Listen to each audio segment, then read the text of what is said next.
Olá, boa noite, sejam todos bem-vindos ao Política Internacional, numa semana em que, com a comemoração do 40º aniversário da SADC, comemoramos também os vários assuntos que levam a SADC ao mundo e o mundo também à SADC. Um destes assuntos são os acordos de parceria econômica entre a União Europeia e a SADC, e para discutir os contornos destes acordos de parceria econômica entre a União Europeia e a SADC, temos como convidado o Dr. Luís Sitoia, a quem dou as boas-vindas e agradeço pela presença no nosso Política Internacional. Muito obrigado e boa noite a todos. Muito obrigado, Dr. Luís. Dr. Luís Sitoia é perito em comércio internacional e também trabalha para o Promove em Moçambique, que é um programa moçambicano que mais do que ninguém ele vem nos explicar o que é. Dr. Luís Sitoia, o que significa o Promove, o que é o Promove em Moçambique? Muito obrigado pela esta oportunidade de trocar ideias em torno deste tema muito atual, os acordos de parceria econômica entre a União Europeia e os países, digamos, grosso modo da ACP, não é? África, Caraíbas e Pacífico, que se depois desdobra em acordos regionais e, no nosso caso, é o acordo entre um grupo de países da SADC e a União Europeia.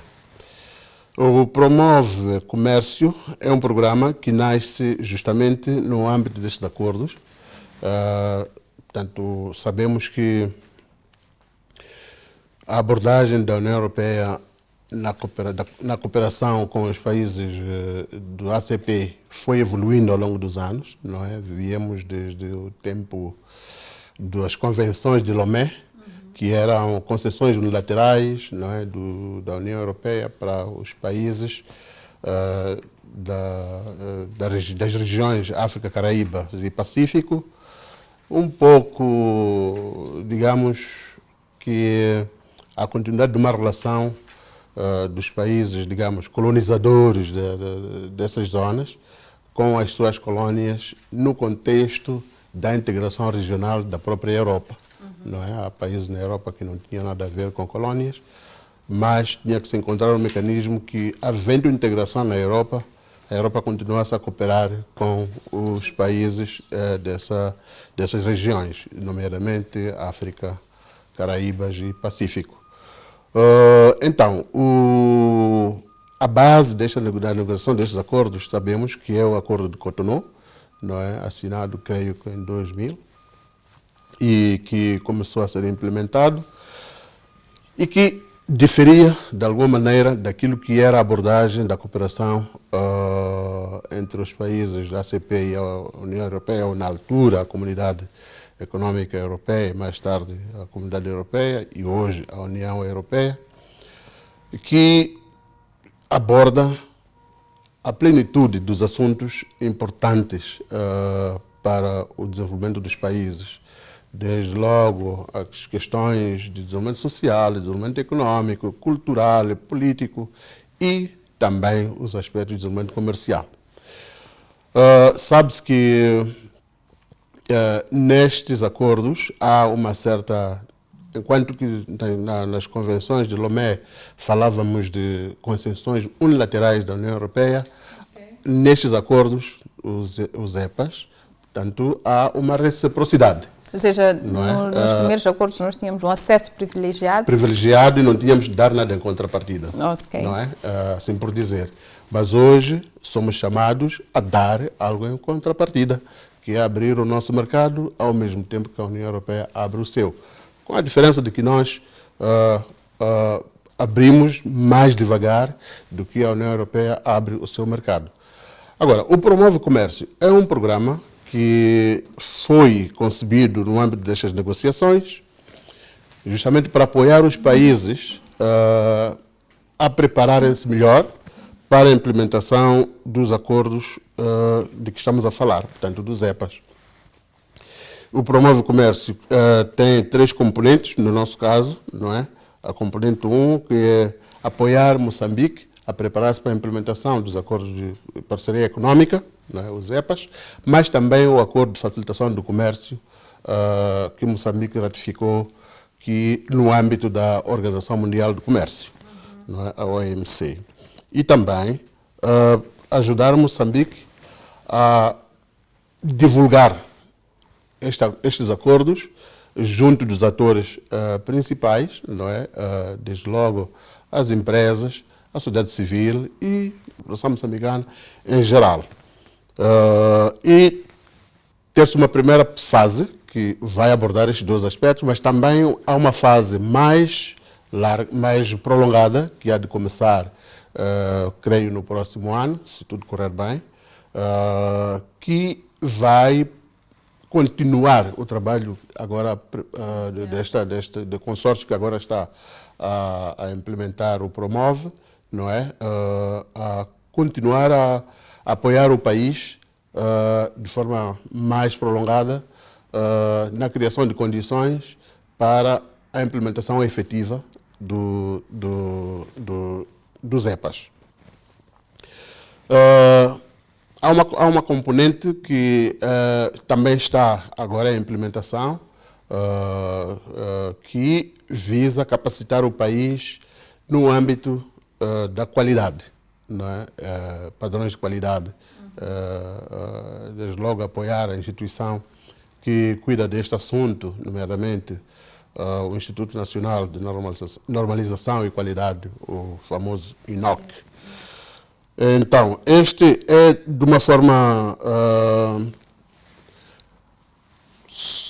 sucinta, o que é o Promove Comércio. Portanto, um programa concebido no âmbito dos acordos, financiado pela União Europeia e implementado por empresas privadas de especialidade para apoiar o governo, ou Moçambique, a preparar-se para a implementação dos acordos. Agora podemos falar depois de detalhes de o que consiste este apoio, mas grosso modo já disse que na primeira fase é a questão de preparar o país para a implementação dos EPAs, mas também do Acordo de Facilitação do Comércio, não é?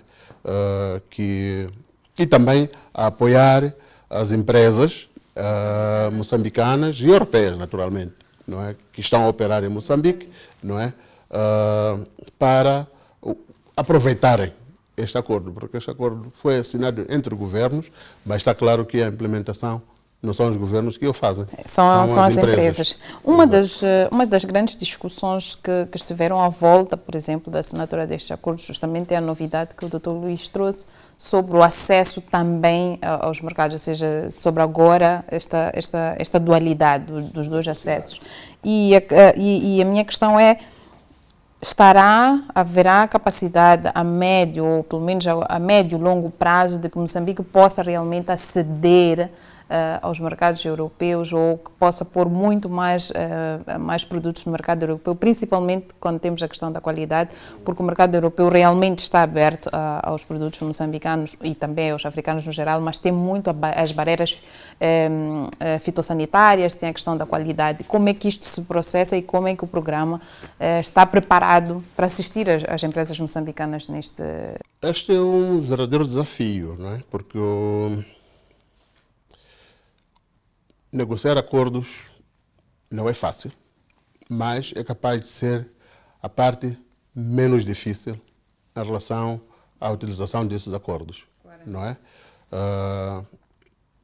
É complicado negociar, mas depois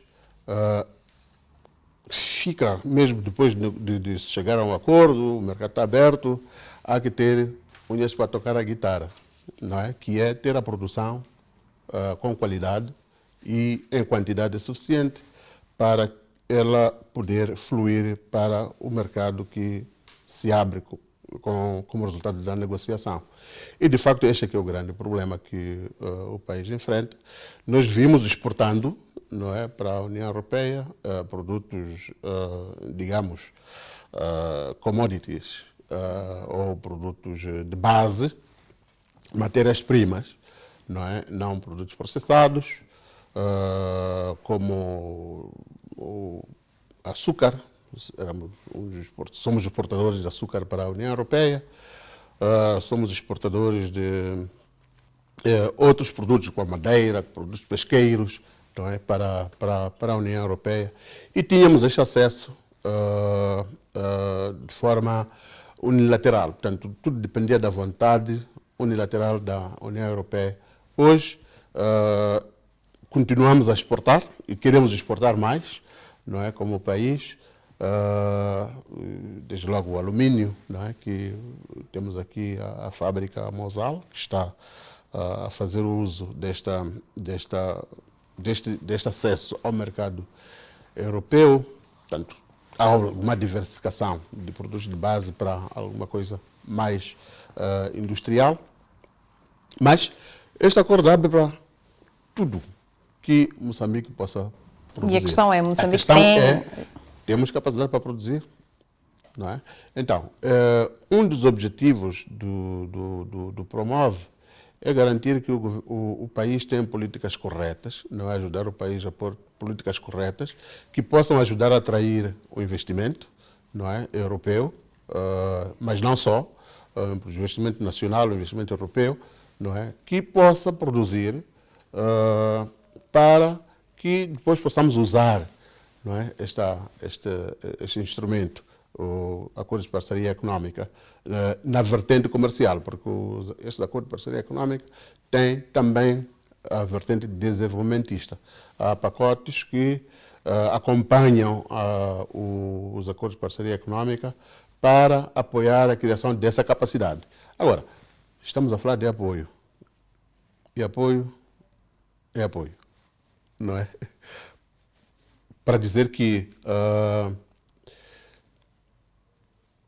levará tempo para que Moçambique possa, de facto, dizer nós somos utilizadores fortes do Acordo de Parceria Económica. Numa primeira fase, há de ser mais a União Europeia a poder beneficiar-se deste mercado aberto. Mas, como vem com este pacote de ajuda, que eventualmente não viria como a devir, não é?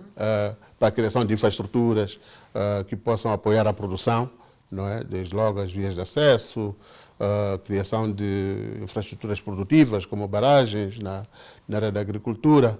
Falava da qualidade, capacitar o Instituto de Normalização da Qualidade para que o que disser que está bem, de facto esteja bem, não é? E não que esteja bem ao olho do Instituto ou de Moçambique, mas depois quem recebe o produto tenha uma opinião diferente sobre ele. Opinião. Portanto, há que capacitar esta instituição para ela própria poder avaliar, ajuizar como deve ser o que é produzido em Moçambique, mas também passar este conhecimento, não é? Esta técnica de certificação para os intervenientes locais. Quando falava da componente desenvolvimentista destes acordos de parceria económica, e há muita discussão internacional sobre o impacto dos acordos de livre comércio no desenvolvimento no geral, e a minha questão é mesmo para o doutor, como perito internacional, como experiente nesta matéria do comércio, qual é a opinião que tem relativamente ao impacto dos acordos de livre comércio para o desenvolvimento dos países, principalmente agora que nós claramente dissemos que, por exemplo, o acesso aos mercados europeus para Moçambique há de ter algo, eventualmente, a longo prazo. A Europa, sim, terá um mercado aberto para os seus produtos, mas Moçambique vai ter, eventualmente, ainda precisa criar algum nível de capacidade para aceder. E qual é o impacto, na verdade, dos acordos de parceria económica? E por que é importante fazer parte destes acordos e não, eventualmente, estar fora deles? Olha, os determinantes destes acordos são vários, mas pode-se destacar o mais importante, que são as regras da Organização Mundial do Comércio. A União Europeia é um parceiro de primeiro nível, da primeira água, não é? É um ator principal no mercado mundial, global. E por isso tem que se reger pelas regras da Organização Mundial do Comércio. Os países em desenvolvimento como o nosso têm aquilo que se chama cláusula de tratamento especial e diferenciado, não é? Que permite que não cumpra na íntegra determinadas cláusulas estabelecidas que são obrigatórias para todos e, sobretudo, para os países desenvolvidos. Mas esta relação com a União Europeia já era vista por outras regiões como uma relação discriminatória, porque, como disse, o mundo não é, os acordos entre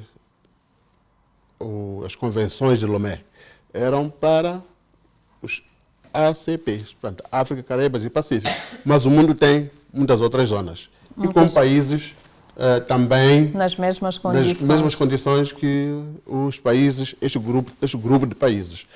E então era um tratamento discriminatório que era sempre posto em causa ao nível da Organização Mundial do Comércio. E havia que corrigir, não é? Havia que corrigir e a correção foi encontrada justamente neste mecanismo dos acordos de parceria econômica, que são, digamos, recíprocos, no sentido que a abertura de mercado dos países em desenvolvimento, portanto os ACPs, e a abertura de mercado europeu, que até já estava aberto.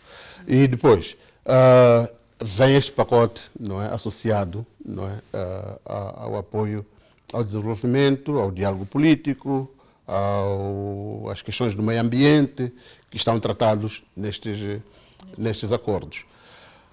Agora, dizia, se é benéfico, são benéficos os acordos de, digamos, a liberalização do comércio internacional para o desenvolvimento. Eu diria que sim, porque hoje em dia é difícil encontrarmos um país que possa produzir tudo o que precisa. Aliás, em teoria econômica, mesmo que possa produzir tudo, diz que ganha mais se se concentrar nessa coisa que produz melhor do que os outros, não é? E comprar daqueles outros aquilo que, afinal, produz comparativamente com mais ou menos, ou com mais dificuldade, assim por dizer. Não, estas vantagens comparativas, hoje as vantagens competitivas. Então, há vantagem, não é?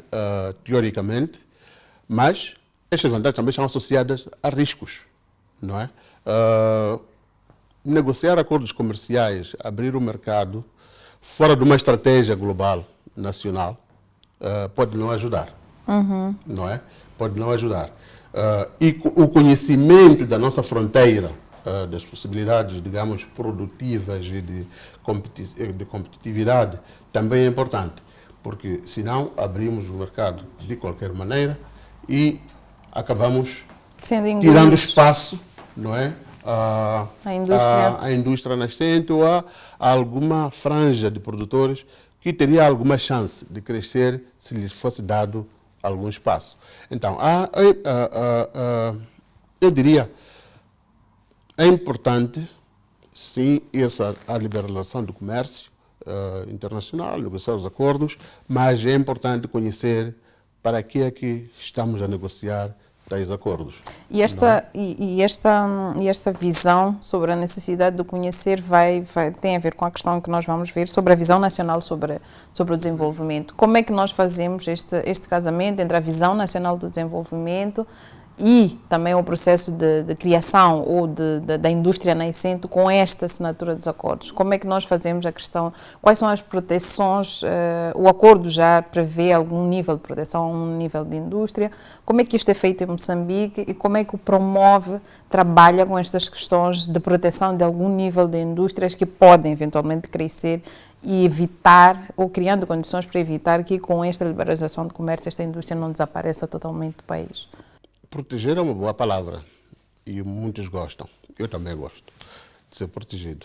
Mas proteger também precisa de ser uma ação criteriosa, não é? Temos que saber por que estamos a proteger, para que estamos a proteger, qual é a chance de esta indústria ou este setor que estamos a proteger um dia poder competir, não é? Quer substituindo importações ou até exportando.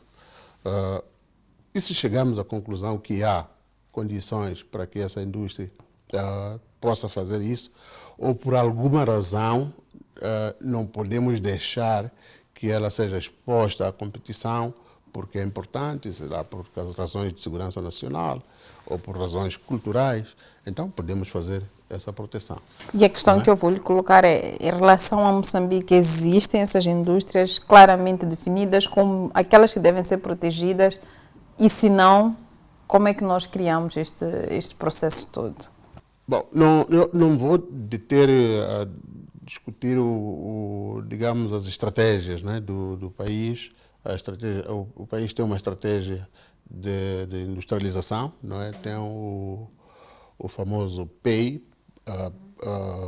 Política e Estratégia Industrial, não é?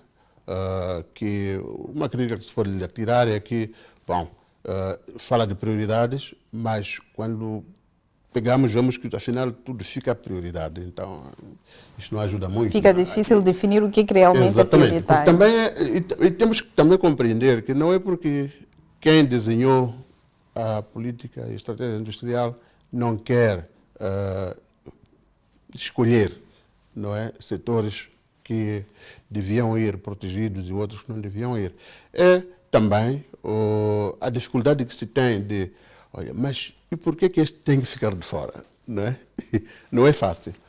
Teoricamente é capaz de ser muito fácil dizer, isto podia esperar, mas temos que também perceber que estamos a falar de pessoas, estamos a falar de setores que têm pessoas a trabalhar, têm pessoas que investiram nesses setores e não é fácil dizer, olha, tu podes cair, não quero saber. Então acabamos um pouco elencando tudo, não é? E este é o problema com as nossas políticas. Então, mas lá, se a gente vai ao PEI, vamos encontrar os setores que devem ser protegidos, não é? E as estratégias que devem ser implementadas para promover ou incentivar o desenvolvimento nestes setores. Agora, versus política comercial de abertura. Eu vejo que há alguma consistência. Vejo alguma consistência nas duas políticas. Nem sempre isto é, em toda a linha, verdade. Não é? E direi daqui a pouco porque é que penso assim. Vejo a política comercial permite, pelo menos aqui eu tenho conhecimento da sua existência em Moçambique, também fala da proteção da indústria nascente e de setores de interesse nacional, não é? Não vou agora lembrar-me de quais, mas estão lá, pelo menos a declaração de vontade está lá, de ter setores que não seriam expostos de imediato à concorrência internacional. Por que digo que nem sempre é verdadeiro? O grande problema é os setores que dirigem a economia, digamos, os ministérios que dirigem a economia, têm diferentes impulsos. Não é? Vamos lá, o Ministério da Agricultura, o impulso é produzir e ver a produção, não é, a fluir para o mercado, interno e externo. O Ministério da Indústria e Comércio também tem o impulso de ver a produção nacional a fluir para o mercado interno e externo. Mas dissemos que é o Ministério da Indústria e Comércio. E depois tem a parte de que é como o comércio tem que garantir o abastecimento em matérias-primas, mas também em bens de consumo finais. E se perceber que não está a haver um preenchimento de uma lacuna, não é? Numa determinada fase, então o impulso é de por que não preenchemos com a importação? Okay. E às vezes esta decisão, não é, acaba criando um ruído, não é, naquilo que era o determinante, não é, da proteção e depois o imperativo de, afinal, garantir que há abastecimento no mercado interno. Darei exemplo. Ao longo do ano, pode-se dizer que há uma proteção efetiva em relação a produtos agrícolas, como produtos frescos, não é? Tomate, cebola. Mas quando estamos na boca de uma quadra festiva, há um relaxamento, não é? Do nível de proteção é maior. Subiu, não é? E por isso pode acabar perturbando, não é, aquele objetivo de garantir que a produção nacional tenha espaço no mercado nacional. Mas, traçando uma linha e tirando um resumo, é que países que se excluem do comércio internacional, não é? Têm menos chance de crescer, não é? Porque não é só o facto, o mercantilismo, vamos dizer, Por detrás. por detrás, não é? Sabemos que não tem futuro. A estratégia mercantilista, eu vou colocar produtos no teu mercado, mas o meu fica fechado, quer dizer, não é o que hoje pode... E é contra as regras é também. contra as regras, não é? É contra as regras do comércio internacional. Então, para dizer que a abertura do comércio internacional, eu creio que é um imperativo, mas tem de ser feito dentro de uma estratégia nacional clara, bem concebida, que tenha claro o que é que vamos abrir em cada fase e o que é que vamos manter protegido. E como é que vamos... Mas também quando dizemos vamos manter protegido, temos também de responder à pergunta, o que é que vamos fazer para daqui a algum tempo podermos também dizer que sim, expomos este setor à concorrência internacional. Porque está claro que a concorrência faz com que cresçamos, não é? Okay. Se eu tenho que correr sozinho, eu dito o passo. Mas se eu tenho que correr com alguém, o meu passo não é só meu, também em função do que o outro está a fazer. Isso pode fazer-nos crescer. Eventualmente nos fará crescer muito mais estar em concorrência do que estar sozinho. Muito obrigado, Dr. Luís Sitoy. Vamos a um brevíssimo intervalo e voltamos daqui a mais 2 minutos. Até já. Voltamos ao Política Internacional num dia em que analisamos o impacto dos acordos de parceria econômica entre a União Europeia e a SADC, mais especificamente o seu impacto para Moçambique, que é um dos países da SADC, numa semana em que também comemoramos os 40 anos da SADC. Numa semana não, num mês em que quase todo mês comemoramos e trabalhamos sobre a agenda da SADC. Dr. Luís Sitoy, nós falávamos na primeira parte sobre como os acordos de parceria econômica no geral ou os acordos comerciais impactam no desenvolvimento, e a questão que segue é quais são os principais desafios e constrangimentos dos países quando entram neste tipo de acordos? Não só dos países, mas também dos blocos. Muito obrigado. Olha, o grande desafio que eu vejo é que esta é uma parceria na área comercial entre um colosso, não é? Que é a União Europeia, e países que não têm a mesma musculatura, não é? Uma parceria entre desiguais. Este, para mim, é o grande desafio. Enquanto que os outros estão prontos desde o primeiro dia, não é, a implementar, estamos agora no 4º ano, né, de implementação dos acordos de parceria econômica. Então, a União Europeia esteve sempre pronta para implementar, enquanto que nós, como dizíamos na primeira parte, estamos ainda a preparar-nos, não é, para implementar. Estamos há 4 anos de implementação dos acordos de parceria econômica. Então, o grande desafio é este nível de preparação dos países, dos ACPs, e aqui no caso dos países da SADC, e não todos, né? Porque há um país que, de alguma maneira, já vinha com um acordo recíproco entre a União Europeia e a sua economia, que é a África do Sul, não é? A África do Sul também esteve preparado desde o primeiro dia. Já não se pode dizer dos membros da União Aduaneira Sul-Africana, da SADC, ou sul-africana, a SACO, não é?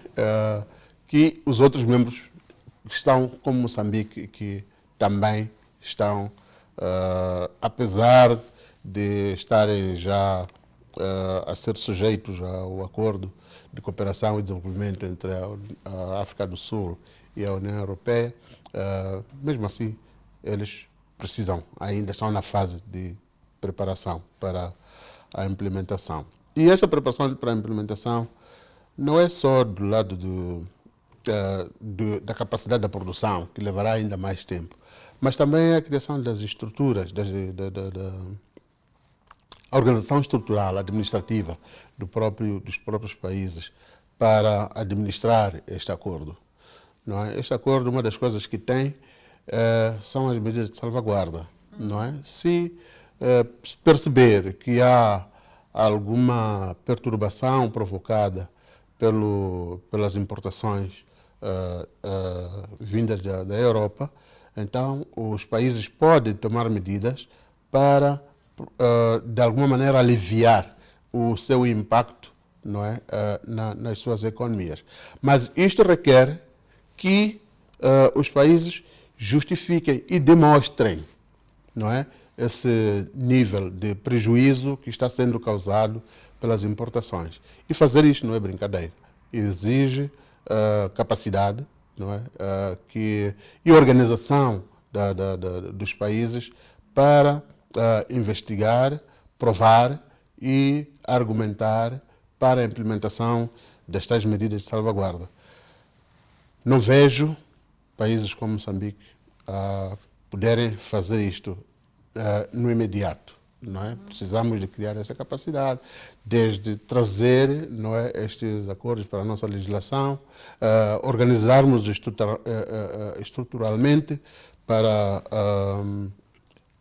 e a contribuição de responsabilidades. Quem que faz o quê? Porque o privado que sofre o efeito, ele não pode ser quem vem à mesa e reclama que eu estou a sofrer a ABC. Não é? O Estado é que tem que se organizar e ouvir o privado, e perceber que não é um assunto de um setor e não de uma empresa, porque outros podem estar muito bem, mas é só essa empresa aqui não está bem. Então perceber que de facto é uma constituência que está a sofrer o impacto. Então, este para mim é um dos grandes desafios na implementação destes acordos. E depois vem a parte falava na primeira parte, da qualidade, né? Que parece ser um principal calcanhar daqueles para o acesso aos mercados europeus. Exatamente, aos mercados europeus. E, naturalmente, o acompanhar de todo este desenrolar, não é? E a cada momento identificar qual é a coisa que mais importa para eu levar à mesa das negociações, não é? Não é fácil. E não é fácil, sobretudo, para um país como Moçambique, que está em várias frentes, não é? E com pouca gente. Pelo menos eu sei que já fui diretor nacional de Relações Internacionais e se via, quando fosse à mesa de negociações, o batalhão de peritos que as outras delegações internacionais de comércio internacional e de especialidade, alfândegas, desenvolvimento industrial, comércio internacional, portanto, várias especialidades. Os recursos humanos continuam a ser também um grande constrangimento para o processo negocial dos acordos. Exatamente. E pronto, agora há acordos assinados, mas isto são documentos que são dinâmicos, precisam de ser atualizados. E então é daí que eu dizia, a cada momento identificar qual é a coisa que eu levo e como é que levo, não é, para a mesa de negociações. Requer uma capacidade em termos de recursos humanos, em número e em qualidade, que nós ainda não podemos dizer que temos, não é? E às vezes a estratégia de ver quem like-minded, né? Quem pensa igual, não é? E eu apoiar quem pensa igual, às vezes pode me levar a apoiar, ou a curto prazo até pode ajudar, mas a longo prazo não é uma estratégia que seja aceitável. Então estes são alguns desafios, não é? De estar num processo de negociação e de implementação deste tipo de acordos. É mais fácil quando eu estou a negociar com Malawi, quando estou a negociar com um que é igual a mim, não é? Tem a mesma. É mais fácil, não é? Os riscos são mais fáceis de identificar e de prever e eventualmente blindar nos acordos que estão a ser preparados, mas quando está-se a negociar com uma economia que tem um nível de desenvolvimento, não é? Que não é nada se compara com o nosso, fica de facto, um grande desafio. Um grande desafio. Um outro desafio que Moçambique tem, e não só Moçambique, mas também os outros países nas condições de Moçambique, é a criação da nossa zona de comércio livre. Ou seja, uma zona que expande ainda mais o mercado para os produtos europeus, e também há aqui uma discussão de que esta expansão também pode matar a indústria. A integração.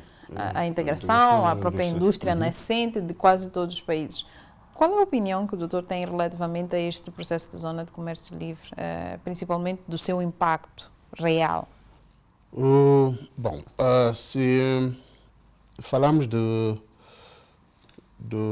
da integração regional na SADC versus o processo de negociação dos EPAs, a minha opinião pessoal é que, pronto, era uma necessidade, já disse de onde que isto vem, não é? Era uma necessidade e não havia como contornar, mas, de alguma maneira, tirou ou desviou a atenção, não é? Dos países da SADC, daquilo que era a agenda de integração regional, para também prestar atenção à negociação destes acordos, não é? E hoje, a implementação destes acordos. Podemos dizer que se complementam as coisas, mas uma coisa é o protocolo comercial da SADC, o protocolo da SADC sobre acordos sobre o comércio, não é? E a outra coisa é implementar o acordo de parceria econômica com a União Europeia. E voltamos para o mesmo assunto, não é? Em termos de esforço que é preciso fazer, não é? A capacidade que é preciso estar aí criada. Então, cria de alguma maneira, na minha opinião, esta desatenção, ou não desatenção, mas este desvio de atenção, não é? De concentração para um processo que seria de integração regional mais imediato para os países, não é? E agora ter que atender a este desafio ainda maior. Em termos de impacto na indústria, não sobram dúvidas que ele vai ter impacto. Estamos a falar de integração de duas regiões, a região da SADC e a região da União Europeia. A União Europeia aqui é fortemente produtora, não é? Aqui já falávamos da África do Sul, que tem alguma musculatura, mas tudo o resto somos mais importadores líquidos do que exportadores. Então, e esta tendência pode se agravar. E, sobretudo, se não estivermos atentos, não é, às implicações do Acordo de Cooperação e Desenvolvimento entre a África do Sul e a União Europeia, que está, de certo modo, embutido, não é, dentro dos EPAs. Então, nós temos livre comércio ao nível da SADC, e quando os produtos entram no mercado sul-africano, facilmente podem passar para Moçambique. Sem o respeito das regras de origem. Exatamente, facilmente pode. Então, isto exige ainda mais atenção para que se saiba que vem da África do Sul, mas não é produto sul-africano. E Moçambique terá capacidade, por exemplo, para ferir com a questão das regras de origem, e isto não acontece só com produto sul-africano, tem a questão da farinha, quer dizer, é o pão, mas a farinha é de que origem. Exato. Como é que será para Moçambique? Qual é a estratégia, eventualmente, que Moçambique começa agora a desenhar, ou pelo menos a pensar, para prevenir estas questões todas que vêm com este mercado que estará cada vez mais aberto? Bom, na posição em que estou a trabalhar, eventualmente não terei capacidade de dizer o que o Moçambique está a fazer, mas dizer que esta é uma das necessidades identificadas, não é? A questão de como é que se faz a gestão destes acordos ao nível do controle aduaneiro, não é?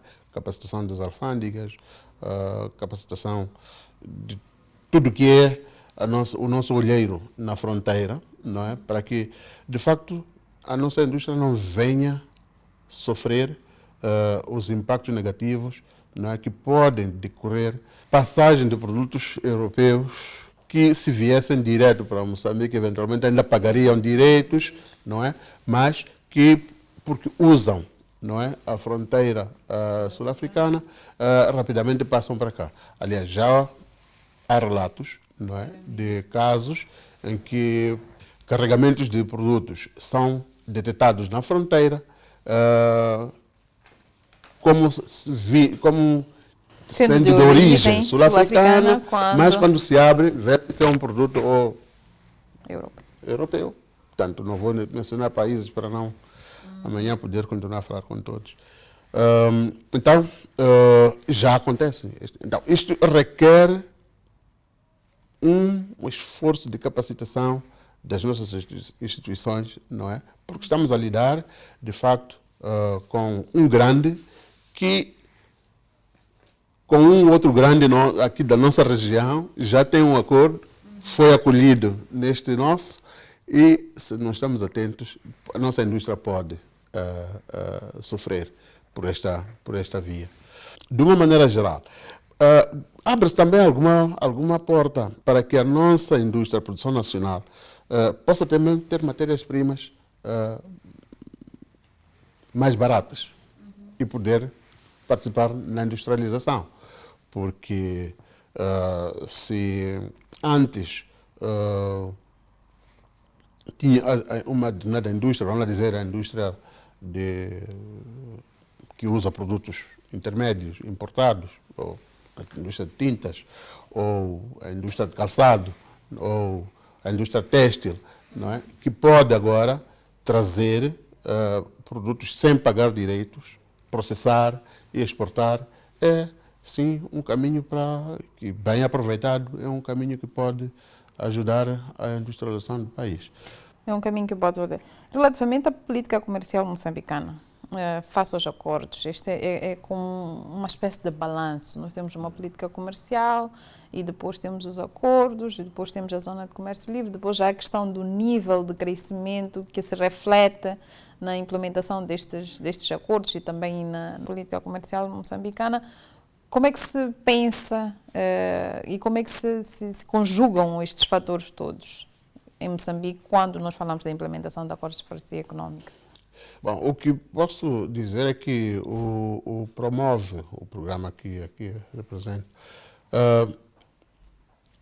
na fase subsequente, portanto não agora, mas a implementação que começa próximo ano, tem também esta componente de olhar para o interesse de Moçambique, quer em matéria de política comercial, quer em matéria de política industrial, política agrícola, não é? Apoiar o país a construir os seus argumentos para a defesa, não é? Portanto, vem essa parte para apoiar o país. De imediato, o que posso dizer é que tudo depende da capacidade de absorção, não é, do que vier como capacidade técnica no âmbito deste projeto. Porque pode ser que, se não tivermos bem estruturados para que haja uma passagem de conhecimento, uma capacitação efetiva de quadros, o projeto termina e o país não terá aproveitado. Não terá aproveitado, não é?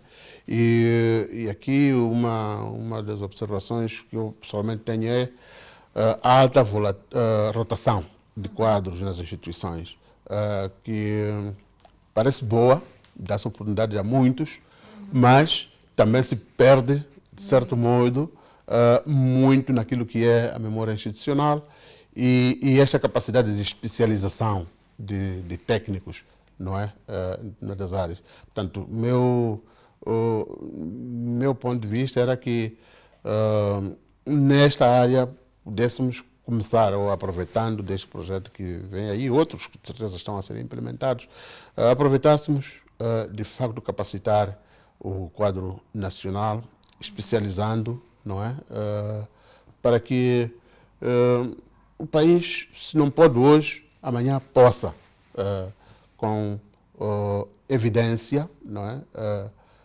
Trazer os seus argumentos à mesa de negociações e não seguir a opinião daquele que me parece próximo de mim.